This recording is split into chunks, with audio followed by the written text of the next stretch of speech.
पुष्पा कहाँ काम में लगी हुई है। अब आज हमारे लल्ला का रोका हुआ है तो इसी खुशी में जरा नाच कर दिखा दे। लाओ लाओ भाई संगी ढोलक बजाओ। आजकल घर में कोई नेक काम काज हो जाए लेकिन पता ही नहीं चलता। रौनक नाम की चीज ही खत्म हो गई है। अब इन बच्चों से कह दे तो इसके नाम पर वो डीजे बजा देंगे। तभी रसोई से अपनी साड़ी ठीक करती हुई पुष्पा आती है। हाँ हाँ अम्मा जी, नाचेंगी क्यों नहीं, नाचेंगे। आज हमारे लल्ला का रोका जो हुआ है, इतना छोटा सा लल्ला जब मैंने आपके घर आना शुरू किया तब था, और आज देखो कितना बड़ा हो गया। सही कह रही है तू पुष्पा। अब तो हमें भी तेरी ऐसी आदत लग गई है, तेरे बिना एक दिन तो क्या, हमारे घर में 4 घंटे काम न चले। अच्छा बता पुष्पा, कौन सा गीत गाऊं? आज संगीता जी के घर में बड़ा ही खुशी का माहौल है और सब बड़े ही खुश है। हो भी क्यों ना, आखिर संगीता जी और राजीव जी के इकलौते सुपुत्र का रोका जो हुआ है। एक यही दिन तो होता है जिसके लिए माँ बाप अपनी पूरी जिंदगी बच्चों के नाम कर देते हैं, इसलिए आज उनके चेहरों पर ये खुशी तो बेहद लाजमी है। फिर एक दिन पुष्पा, अब तो घर में बहू आने वाली है, इसलिए तुझे ही घर को अच्छे से संभालना है। अरे ये भी कोई कहने वाली बात है क्या अम्मा जी? मैंने कभी इस घर को अलग माना है क्या? कुछ भी हो, लेकिन पुष्पा के खाने का जवाब नहीं है। इसमें तो कोई दो राय नहीं है कि हमारी पुष्पा से अच्छा खाना बनाने वाला अभी तक हमें कोई नहीं मिला। अपनी तारीफ सुनकर पुष्पा मन ही मन मुस्कुरा रही थी। देखते ही देखते शादी के दिन भी पास आ जाते हैं। पुष्पा भी शादी में बिल्कुल इस तरीके से जिम्मेदारियां ले रही थी जैसे कि उसकी ही बच्ची की शादी हो। फिर एक दिन पुष्पा जरा घड़ी पर निगाह तो मारो, कितने बज रहे हैं? जी साहब जी, 9 बज चुके हैं। वही मैं कह रहा हूँ कि 9 बज चुके हैं, अब तुम्हें घर जाना चाहिए। संगीता और साहिल का तो पता नहीं, ये लोग कब तक शॉपिंग करके आएंगे। हम लोग खाना अपने हाथों से परोस कर खा लेंगे। नहीं साहब जी, जब तक मैं आप लोगों को अपने हाथों से गर्म खाना ना खिला दूं मुझे चैन ही नहीं आता। मैं अभी मैडम जी से बात कर लेती हूँ, बस थोड़ी देर में आती होगी। पुष्पा के इतना कहते ही सामने गेट पर संगीता के आने की आहट सुनाई देती है। लो, मैडम और लल्ला भी आ गए। ला पुष्पा, जल्दी से बस खाना लगा दे। तेरे हाथों में जो स्वाद है ना, उसके चक्कर में तो हम बाजार तक से कुछ भी खाकर नहीं आते। बिल्कुल सही कहा मम्मी ने। आज मैंने मम्मी को बोला भी, मम्मी चलो चाप खा लेते। तभी मम्मी ने बताया आज आपने दम आलू बनाया। ये सुनकर तो मेरा भी चाप खाने का दिल नहीं किया। ये सुनकर पुष्पा बहुत खुश हो जाती है और रसोई में जाकर जल्दी जल्दी सबके लिए खाना लगाने लगती है। उसके बाद सारा काम समेटकर पुष्पा अपने घर चली जाती है। आज साहिल रिया को ब्याह कर ले आया है और अपने घर की दहलीज पर खड़ा हुआ है। पुष्पा, जल्दी से पूजा की थाली तो लेकर आ, देख बहू आ गई है। जी जी लाई मैम साहब। पुष्पा भागकर पूजा की थाली ले आती है। उसके बाद बहू का गृह प्रवेश होता है और घर में खूब जोर जोर से ढोलक की थाप सुनाई देने लगती है। पुष्पा को नाचते हुए देखकर आज सबके मुंह से यही निकल रहा था, पुष्पा, जब तू साहिल की शादी में इतना खुश है तो अपने खुद के बेटे की शादी में कितना नाचेगी? पुष्पा थोड़ी उदास हो जाती है और कहती है, आप कुछ भी कहिए विमला भाभी, आपके लिए शायद मैं इस घर की काम वाली होगी, लेकिन मैं तो साहिल बाबा को शुरू से अपने बेटे के जैसे पाला है। है पुष्पा, विमला की तो आदत है ऐसा कहने की, उसकी बातों को दिल से नहीं लगाते। तू नाच। इतना सुनते ही पुष्पा फिर से नाचने में मग्न हो जाती है। अगले दिन जब सब खाने की टेबल पर मिलते हैं, रिया आज अपने पूरे साज श्रृंगार के साथ रसोई में आती है, जिसे देखकर संगीता जी बड़ी खुश होती हैं। देख रही हो अम्मा जी, नई बहू तो एकदम साड़ी पहन कर आई है। हाँ बहू, मुझे भी ये देखकर बड़ा अच्छा लगा, वरना आजकल की बहुएं कहाँ साड़ी पहनना पसंद करती है। मम्मी जी, आप तो मुझे बस रसोई में थोड़ा थोड़ा सामान बता दो, फिर आज मैं आप सबके लिए अपनी पहली रसोई के तौर पर कुछ मिठाई बनाऊंगी। अरे मुझसे ज्यादा पुष्पा को पता होगा। आप परेशान ना हो, मैं हलवा बना देती हूँ, आप तो बस बैठकर आराम से खाओ। नहीं, आप मुझे बस बता दो, मैं खुद से बनाऊंगी, मुझे बनाने का बड़ा ही शौक है। अच्छा ऐसी बात है, तो ये रही चीनी, ये रहे सारे ड्राई फ्रूट्स और ये रहा आपका रवा यानी कि सूजी। थोड़ी देर में रिया सबके लिए गर्मा गर्म हलवा तैयार करके लाती है। सब लोग भर भर कर रिया के हाथ के बने हलवे की तारीफ करते हैं। अरे पुष्पा, तू वहां क्यों खड़ी है? ले खाकर देख नई बहू के हाथ का हलवा कैसे बनाए। वाकई में बहू के हाथ के हलवे का जवाब नहीं है। रिया, तुम्हारा हाथ कहाँ है? लाओ मैं तुम्हारे हाथों को चूम लूं। अब से घर में हलवा तुम ही बनाओगी। वे बहू, मैंने साहिल की बहू के लिए पहले से ये सोने की अंगूठी निकाल कर रखी थी। ये रहा तेरी पहली रसोई का शगुन। अरे नहीं दादी माँ, इन सब की कोई जरूरत नहीं है। बस आप सबने मेरे हाथ के बने हलवे की तारीफ की, मेरे लिए इतना ही काफी है। अरे तेरे हाथ के बने हलवे की तारीफ भला क्यों ना करेंगे, इतना स्वाद जमना। अरे पुष्पा, तूने अभी तक खाकर नहीं बताया कि तुझे बहू के हाथ का हलवा कैसा लगा। तभी पुष्पा हलवा खाकर देखती है। हाँ, हलवा तो वाकई में बहू रानी ने बड़ा अच्छा बनाया है। नाश्ते के बर्तन समेटने के बाद पुष्पा जैसे ही दोपहर के खाने की तैयारी शुरू करती है, वैसे ही रसोई में फिर से रिया आ जाती है। क्या हुआ बहू रानी, आपको कुछ चाहिए क्या? नहीं आंटी, मुझे कुछ नहीं चाहिए। मैं तो दोपहर के खाने की तैयारी के लिए आई हूँ। अरे आप क्यों खाना बनाइए, आप जाकर आराम कीजिए। अभी आपकी नई नई शादी हुई है, ये आपकी खिलने खाने के दिन है। खाना तो मैं तैयार कर दूंगी। नहीं आंटी, खाना मैं खुद ही अपने हाथों से बनाऊंगी। मुझे खाना बनाने का बहुत शौक है। अच्छा, आज से आप ही खाना बनाएंगी? ठीक है, तो मैं तब तक आटा लगा देती हूँ और सारी सब्जी काट कर रख देती हूँ। फिर सब्जी में सिर्फ तड़का आप लगा लेना। नहीं पुष्पा आंटी, मैं सारा काम खुद अकेले ही करना चाहती हूँ।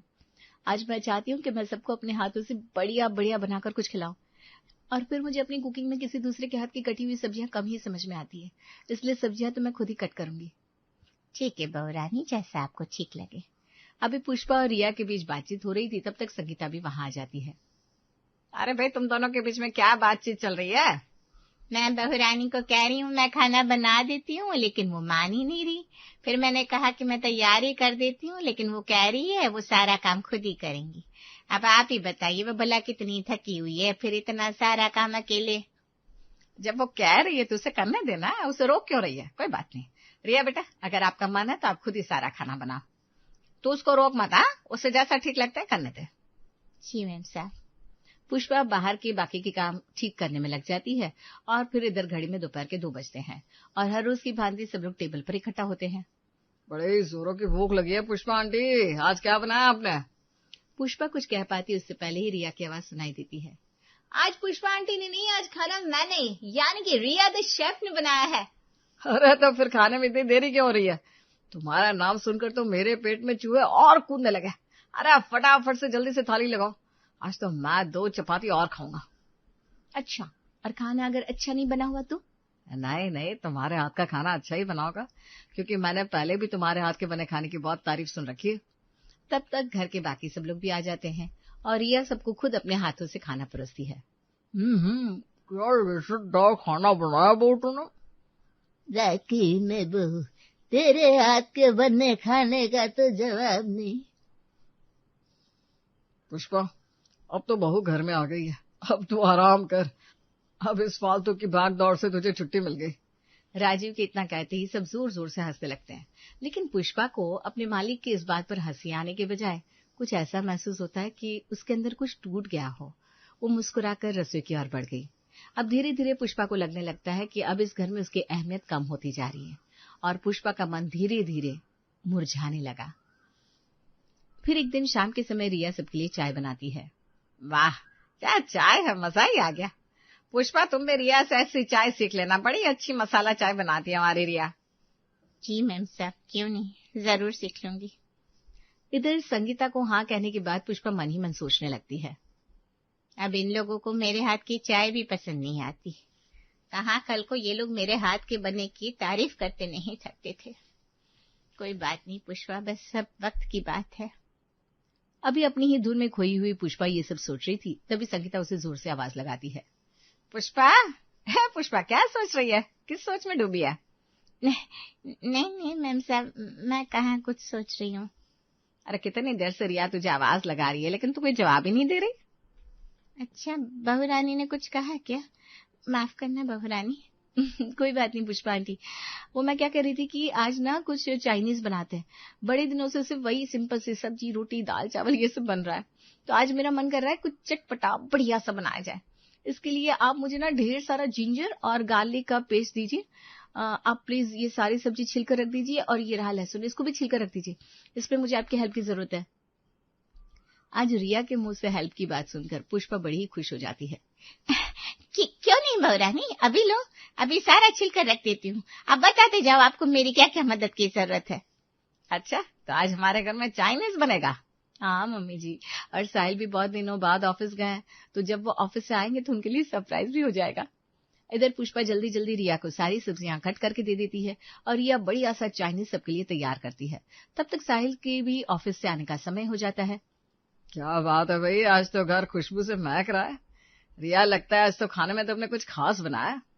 तभी मुस्कुराती हुई रिया रसोई से बाहर आती है। अच्छा जनाब, आपको दरवाजे से ही खुशबू आ गई? खुशबू आएगी क्यों नहीं बोला, तुम्हारे हाथों में जो जादू है। अच्छा चलो टेबल पर बैठो, मैं सबके लिए फटाफट से खाना लगाती हूँ। रिया सारे डोंगे भरकर टेबल पर रख देती है और सब खाने के टेबल पर इकट्ठा होते हैं। तब तक पड़ोसिन विमला भी आ जाती है। आओ विमला आओ, तुम बिल्कुल सही समय पर आई हो। आज तो बहू के हाथ का बनाया हुआ चाइनीज तुमको खिलाते हैं। सब लोग एक एक करके सारे डोंगे खोल खोल कर देखते हैं।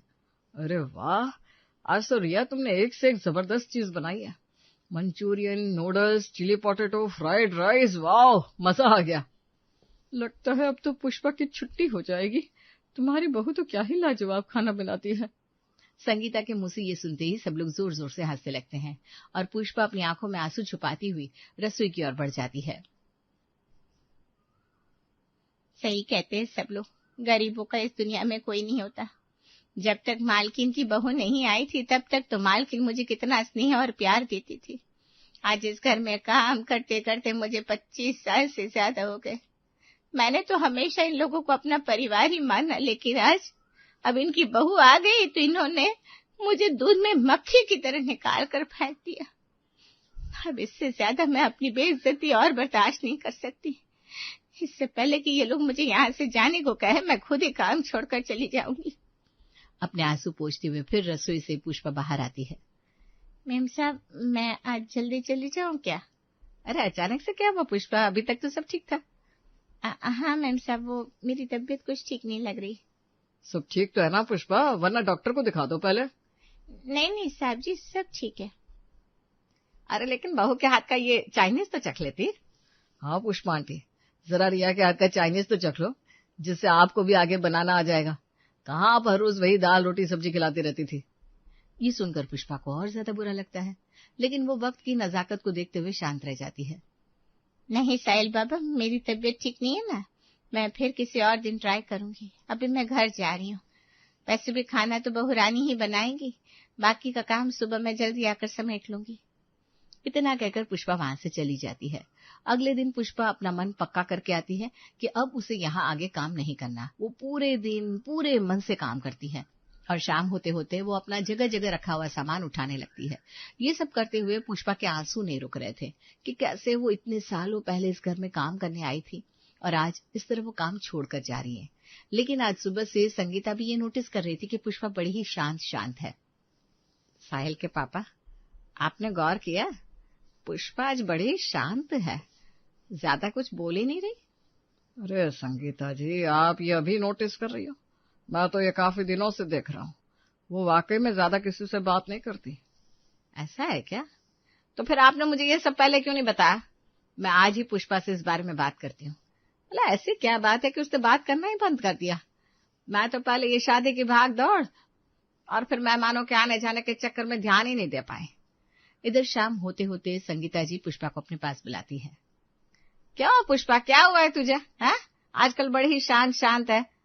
घर पर कोई परेशानी है क्या? मुझे बता। नहीं मैम साहब, मुझे क्या परेशानी होगी। तो क्या हुआ है, बता। कुछ नहीं मैम साहब, मैं आज से काम छोड़ रही हूँ, मैंने कहीं और काम पकड़ लिया है। ये सुनकर संगीता को धक्का सा लगता है। कहीं और काम पकड़ लिया? अरे ऐसा कैसे? तुमने हमसे एक बार भी पूछा भी नहीं और बिना पूछे कहीं और काम पकड़ लिया। हाँ मैम साहब, अब आपकी यहाँ तो बहू रानी आ गई है तो आप लोगों को तो अब वैसे भी मेरी जरूरत कहाँ ही पड़ती है। आगे आगे चलकर तो बहू रानी और होशियार हो जाएगी। अभी भी वो मुझसे अच्छा खाना बनाती है। अब आप लोगों को कहाँ मेरे हाथ का खाना पसंद आता है। अच्छा, अब मैं समझी। तुम कुछ नाराज से लग रही हो। नहीं, मैं भला क्यों नाराज होंगी मैम साहब। अभी जब संगीता और पुष्पा बात कर ही रहे होते हैं तभी घर के बाकी लोग भी आ जाते हैं। आज बड़े दिनों बाद तुम दोनों ऐसे बैठ कर गुफ्तगू कर रहे हो, है? अम्मा जी, अब मेम साहब के पास टाइम ही कहाँ होता है। अब मेम साहब ज्यादा ही बिजी हो गई हैं। ये सुनकर संगीता जी मुस्कुराने लगती हैं। वो समझ गई कि पुष्पा उनसे नाराज है। देख रही हो अम्मा जी क्या कह रही है तुम्हारी ये पुष्पा? क्या कह रही है, हमें भी तो बताओ।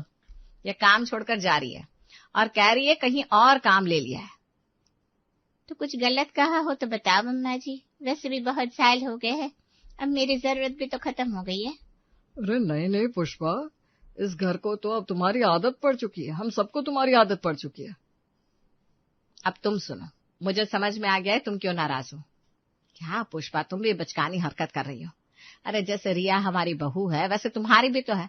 अभी तक उसकी ऑफिस की लीव चल रही थी और फिर नई नई शादी हुई थी इसलिए, और फिर उसे शौक था कि मैं खाना बनाऊं तो हमने उसे सौंप दिया जिससे तुमको भी थोड़ा आराम मिल सके। नहीं मैडम, आप भी तो आपको क्या लगा पुष्पा आंटी हम आपको हटाने वाले हैं? अरे आप हमारे घर का हिस्सा हो, हिस्सा।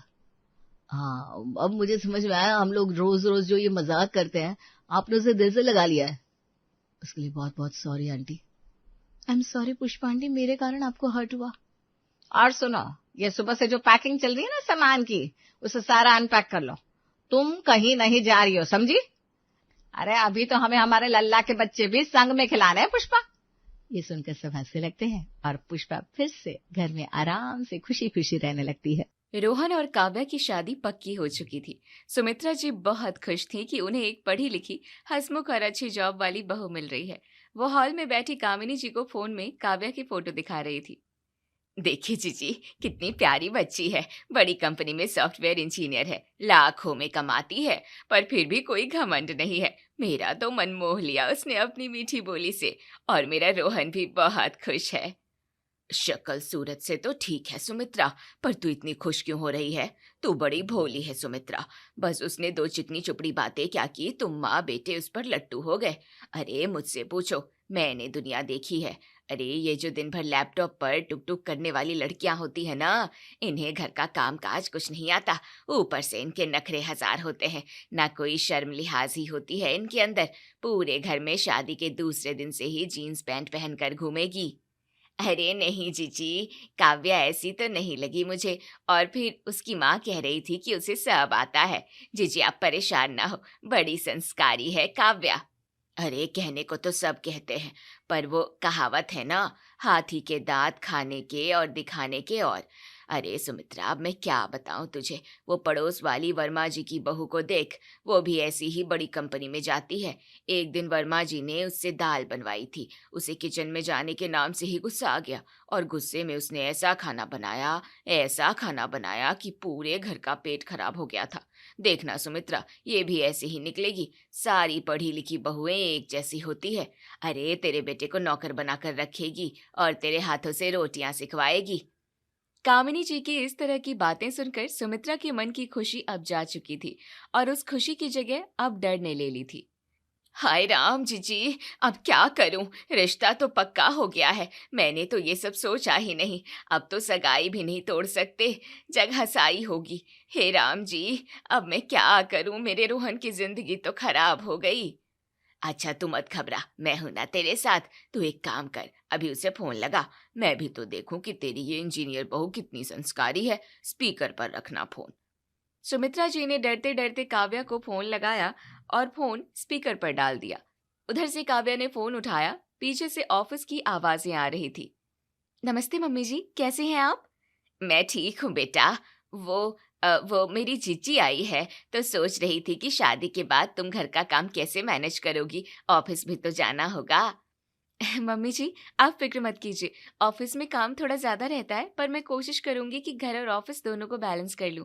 वैसे मुझे खाना बनाने का बहुत शौक है, तो संडे को मैं ही कुकिंग किया करूंगी, और फैमिली में सब मिलकर एक दूसरे का हाथ बटाएंगे तो सब कुछ ठीक मैनेज हो जाएगा। देख, संडे को कुकिंग करूंगी मतलब बाकी 6 दिन तो किचन में गैस के सामने जलना सुमित्रा। और देख अभी से कैसे कह रही है कि परिवार के सब लोगों को काम करना पड़ेगा, इसका मतलब तू समझ रही है सुमित्रा? मैंने कहा था ना, ये आजकल की लड़कियों के बस का कुछ नहीं है। सुमित्रा जी ने घबरा कर फोन काट दिया। बुआ जी ने शादी से पहले ही सुमित्रा जी के दिमाग में अपनी इंजीनियर बहू को लेकर एक गहरा डर बिठा दिया था। कुछ दिनों बाद रोहन और काव्या की शादी हो गई। आज काव्या का ससुराल में पहला दिन था। घर में करीब 10-15 खास मेहमान और रिश्तेदार आए हुए थे, जिनमें कामिनी जी सबसे आगे थी। सुमित्रा जी सुबह किचन में गईं ताकि काम वाली कमला को काम समझा सके, लेकिन कमला अपना झोला कंधे पर लटकाए और कमर पर हाथ रखे स्लैब के पास खड़ी थी।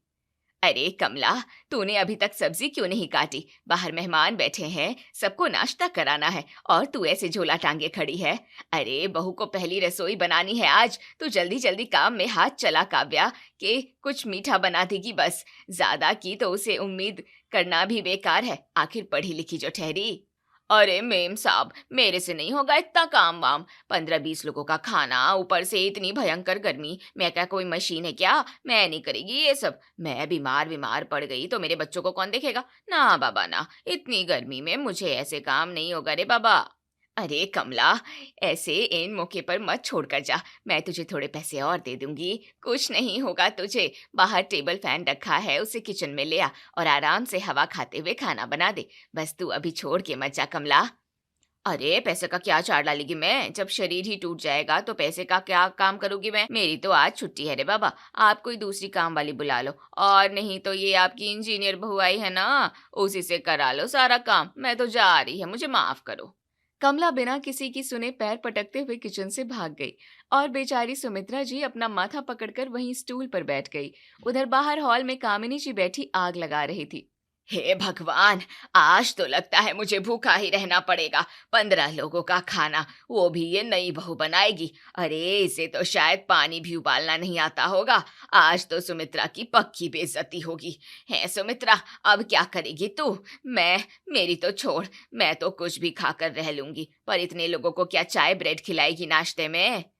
हाय जीजी, थोड़ा धीरे बोलिए, मेहमान सुनेंगे तो क्या सोचेंगे? मेरी तो कुछ समझ ही नहीं आ रहा है आगे क्या किया जाए। सुमित्रा जी अब चुपचाप बात कर सोचने लगी।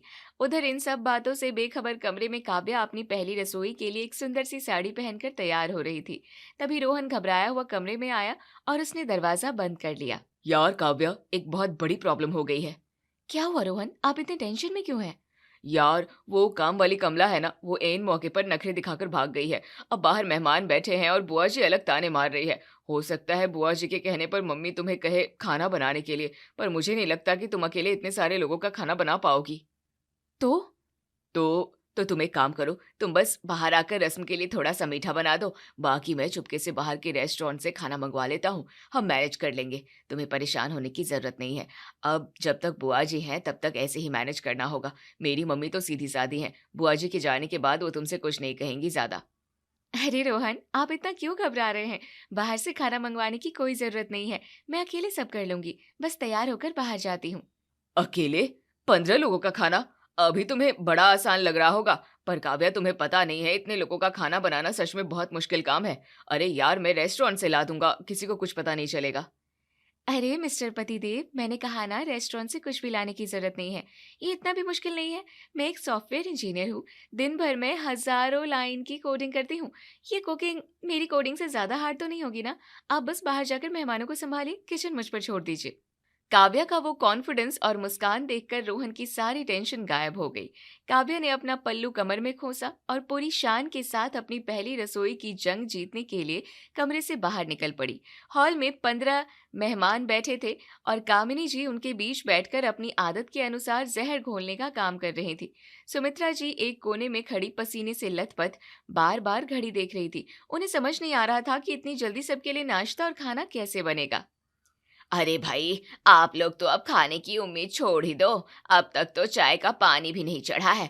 वो तो भला हो सुमित्रा का जिसने मुझे सुबह चाय पिला दी थी, वरना मेरे तो सिर में दर्द ही हो जाता। अरे आजकल की इन पढ़ी लिखी बहुओं से तुम क्या उम्मीद कर सकते हो? इन्हें तो ये भी नहीं पता होगा कि गैस कैसे जलाते हैं। आज तो हम सबको भूखा ही रहना पड़ेगा। मैं तो कहती हूँ शादी वाले घर में भी अब अपने खाने का इंतजाम खुद ही करना पड़ेगा। अरे कामिनी जी, नई बहू है, थोड़ा टाइम तो लगेगा ही ना, धीरे धीरे सब कर लेगी। अरे काहे का टाइम, अभी देखना आधे घंटे बाद सुमित्रा ही पसीने में नहाकर किचन से बाहर आएगी और महारानी बहू सिर्फ एक कटोरी में मीठा लेकर रसम पूरी कर देगी। मैं तो रग रग से वाकिफ हूँ इन मॉडर्न लड़कियों से। कामिनी जी की बातें सुनकर सुमित्रा जी का चेहरा और भी उतर गया। उन्हें सच में लगने लगा कि आज मेहमानों के सामने उनकी पक्की बेइज्जती होने वाली है। तभी काव्या चेहरे पर एक बहुत ही प्यारी और शांत मुस्कान लिए वहां आई। उसने आते ही सबसे पहले कामिनी जी और बाकी मेहमानों के पैर छुए। जीती रहो बहू, पर बेटा ये साड़ी वाड़ी पहनकर तुम किचन में कैसे जाओगी? कहीं साड़ी में आग ना लग जाए। तुम तो जीन्स टॉप वाली हो ना, अब तुम्हें क्या पता साड़ी कैसे संभालते हैं। आप फिक्र मत कीजिए बुआ जी, साड़ी पहनना और संभालना हम भारतीय लड़कियों को बहुत अच्छे से आता है, चाहे वो सॉफ्टवेयर इंजीनियर ही क्यों ना हो। आप लोग बस थोड़ी देर और आराम कीजिए, मैं मम्मी जी के पास किचन में जाती हूँ। काव्या का इतना सधा हुआ और करारा जवाब सुनकर कामिनी जी का मुंह खुला का खुला रह गया। काव्या सीधा किचन में गई, जहाँ सुमित्रा जी परेशान होकर सब्जियों की टोकरी घूर रही थी। मम्मी जी, अरे काव्या बेटा, तुम आ गई। बेटा वो काम वाली कमला अचानक भाग गई है। मुझे कुछ समझ नहीं आ रहा, घर पर मेहमान है, इतना सारा खाना कैसे बनेगा। आज तुम्हारी पहली रसोई भी है। मैं सोच रही थी तुम बस सूजी का हलवा बना दो ताकि मेहमानों के सामने मेरी इज्जत बच जाए। बाकी मैं किसी तरह जल्दी जल्दी आलू पूरी बना देती हूँ। अब तुम्हें तो किचन के काम आते नहीं होंगे, जिंदगी भर मुझे ही करना है, तो आज से ही कर लेती हूँ। मम्मी जी, आप इतना परेशान क्यों हो रही हैं? आज मेरी पहली रसोई है तो पूरा खाना मैं ही बनाऊंगी। आप बेफिक्र हो जाइए और बस मुझे ये बता दीजिए कि मेन्यू में क्या क्या है। बेटा मेन्यू तो बहुत बड़ा है। मटर पनीर की सब्जी, दम आलू, रायता, कचौड़ी, पूड़ियाँ और मीठे में खीर। पर बेटा ये सब तुम अकेले कैसे करोगी? इसमें तो घंटों लग जाएंगे और बाहर मेहमानों को भूख लग रही है। तुमसे ना हो पाएगा, आलू पूरी ही बना लेते हैं। मम्मी जी, आप मुझ पर थोड़ा सा भरोसा तो रखिए, मैं सब कुछ कर लूंगी। मेहमानों को जो मेन्यू तय हुआ है वही खाना मिलेगा। बस मुझे आपका साथ चाहिए। आप मेरे साथ किचन में रहिए और मुझे बताती रहिए कि कौन सा मसाला कहाँ रखा है। बाकी का सारा काम मुझ पर छोड़ दीजिए। और इस तरह कहते हुए काव्या ने किचन में एक चेयर लगा दी और पंखा भी उधर सेट कर दिया। ये लीजिए मम्मी जी, आप बस यहाँ बैठिए और आराम से हवा खाते हुए मुझे बस कौन सा सामान किधर है बताते रहिए। हम दोनों सास बहू बातें करते हुए सारा खाना बना लेंगे। ठीक है बेटा, मैं यही हूँ तेरे साथ। पर बेटा एक विनती है, तुझे मेरी नाक मत कटवा देना मेहमानों के सामने। अरे मम्मी जी, आप टेंशन ले रही हैं, आप तो बस आराम कीजिए, देखिए मेरा कमाल। सुमित्रा जी को लगा कि काव्या शायद धीरे धीरे सब्जी काटेगी, लेकिन काव्या ने किचन में आते ही किसी रॉकेट साइंस की तरह काम करना शुरू कर दिया। उसने तुरंत अपना एक बैग खोला जो वो अपने साथ लेकर आई थी। उसमें से उसने एक इलेक्ट्रिक पोर्टेबल चॉपर और एक स्मार्ट ब्लेंडर निकाला। ये क्या है बेटा? ये है मेरा कुकिंग हथियार मम्मी जी, अब देखिए इसका जादू। काव्या ने 5-6 बड़े प्याज और टमाटर छीले और उस चॉपर में डाल दिए। सिर्फ 10 सेकेंड में जर की आवाज आई और सारा मसाला एकदम बारीक कटकर तैयार हो गया। सुमित्रा जी की आंखें फटी की फटी रह गई। जिस मसाले को काटने में उन्हें आधा घंटा लगता वो 10 सेकेंड में कट चुका था। काव्या ने एक गैस पर खीर का दूध चढ़ाया, दूसरी गैस पर कुकर में दाल मखनी उबलने रख दी और तीसरी गैस पर कढ़ाई रखकर मटर पनीर की ग्रेवी छौंक दी। वो एक साथ 3 काम इतनी फुर्ती और सफाई से कर रही थी कि उसके माथे पर पसीने की एक बूंद तक नहीं थी। अरे वाह काव्या बेटा, तूने तो कमाल ही कर दिया। इतनी जल्दी तो मैंने भी कभी छौंक नहीं लगाया। इसे कॉर्पोरेट भाषा में मल्टीटास्किंग कहते हैं मम्मी जी। जब हमें ऑफिस में एक साथ 3-4 प्रोजेक्ट संभालने होते हैं तो हम ऐसे ही टाइम बचाते हैं। किचन के अंदर सुमित्रा जी का डर अब पूरी तरह से खुशी और गर्व में बदल चुका था, लेकिन बाहर हॉल में बैठे लोगों को अंदर ही इस सुपर स्पीड का कोई अंदाजा नहीं था। कामिनी जी बार बार अपनी घड़ी देख रही थी और बेचैन हो रही थी कि आखिर अंदर चल क्या रहा है। देख रही हो बहन, 45 मिनट हो गए हैं और रसोई से तो छौंक लगने की या बर्तन खटकने की कोई आवाज ही नहीं आ रही। हाँ कामिनी जी, बात तो सही है, पता नहीं क्या खिचड़ी पक रही है सास बहू में। अरे मैं लिख कर दे सकती हूँ। अंदर बेचारी सुमित्रा अकेली सिलबट्टे पर मसाला पीस रही होगी और वो महारानी काव्या एक कोने में बैठकर अपने फोन पर किसी से टुक टुक चैटिंग कर रही होगी। नई लड़कियां हैं, इन्हें काम से क्या लेना देना। अरे मैं तो कहती हूँ अभी अंदर जाकर देखते हैं कि आखिर चल क्या रहा है। कामिनी जी की खुसर पुसर पास ही खड़े रोहन ने सुन ली। उसे काव्या की फिक्र होने लगी कि कहीं सच में काव्या अंदर परेशान तो नहीं हो रही। कामिनी जी अपनी जगह से उठकर किचन की तरफ बढ़ने ही वाली थी कि तभी किचन के दरवाजे से सुमित्रा जी बाहर आई। उनके चेहरे पर पहले वाला डर और पसीना नहीं था, बल्कि एक बहुत बड़ी और सुकून भरी मुस्कान थी। और उनके पीछे पीछे काव्या एक बड़ी सी ट्रे में सजे हुए बाउल्स लेकर आ रही थी। खाने की लाजवाब महक से पूरे हॉल में बैठे मेहमानों के मुंह में पानी आ गया। अरे जीजी, आप कहाँ जा रही हैं? आइए डाइनिंग टेबल पर बैठिए, गर्मा गर्म खाना तैयार है। तैयार है? इतनी जल्दी? अरे सुमित्रा, क्या कच्चा पक्का उबाल कर ले आई है क्या? 15-20 लोगों का खाना भला 1.25 घंटे में कैसे बन सकता है? पक्का कुछ ना कुछ गड़बड़ की होगी तुम्हारी इस बहू ने। हाय राम, आज तो इसके हाथ का खाना खाकर हम सब बीमार न पड़ जाएं। भगवान बचा लेना हमें। बुआ जी और बाकी सारे लोग, आप पहले चक्कर तो देख लीजिए, सब कुछ तैयार है। बाद में अगर अच्छा ना लगे तो मेरे बनाए खाने को और मुझे जो मर्जी कह लीजिएगा। डाइनिंग टेबल पर मटर पनीर, दाल मखनी, गर्मा गर्म खस्ता कचौड़ियाँ, पूड़ियाँ, बूंदी का रायता और केसर वाली खीर बहुत ही सलीके से सजी हुई थी। काव्या ने एकदम 5 स्टार होटल के शेफ की तरह टेबल सेट की थी। रोहन भी ये सब देखकर हैरान था कि काव्या ने इतनी जल्दी ये सब कैसे कर लिया। सारे मेहमान डाइनिंग टेबल पर बैठ गए। कामिनी जी ने भी मुंह बनाते हुए अपनी प्लेट उठाई। उन्होंने मन ही मन तय कर लिया था कि वो आज खाने में 100 कमियां निकालेंगी। देखते हैं तुम्हारी इस इंजीनियर बहू ने क्या गुल खिलाए हैं। पक्का नमक भूल गई होगी या पनीर रबर जैसा होगा, और दाल मखनी तो पक्का पानी छोड़ रही होगी।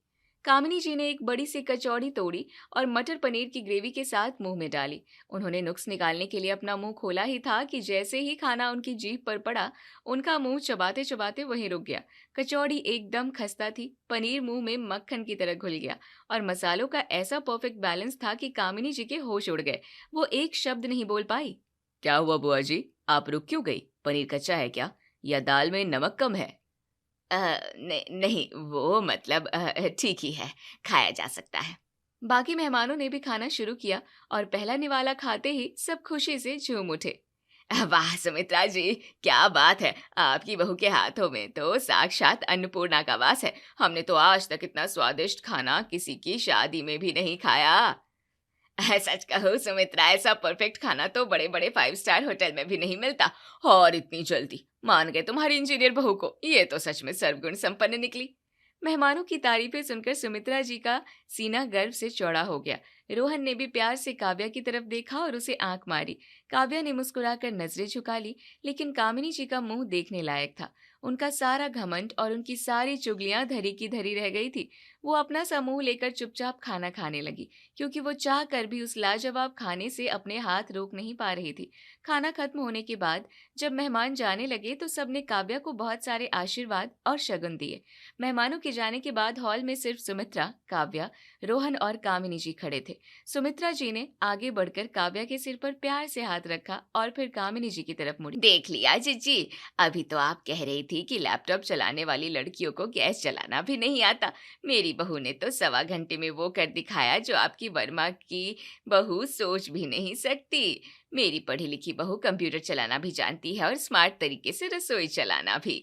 हाँ ठीक है, मैं तो बस तुम्हारे भले के लिए कह रही थी। अपना मानती हूँ इसलिए जो लगता है कह देती हूँ। अरे दुनिया देखी है मैंने, दुनिया। मुझे पता है बुआ जी, पर आपने देखा ना, अगर घर का काम सही प्लानिंग से किया जाए तो औरतों को किचन में घंटों जलने की जरूरत नहीं पड़ती। बेटा, मैं जीजी के बहकावे में आकर डर गई थी और पता नहीं तेरे बारे में क्या क्या सोच बैठी।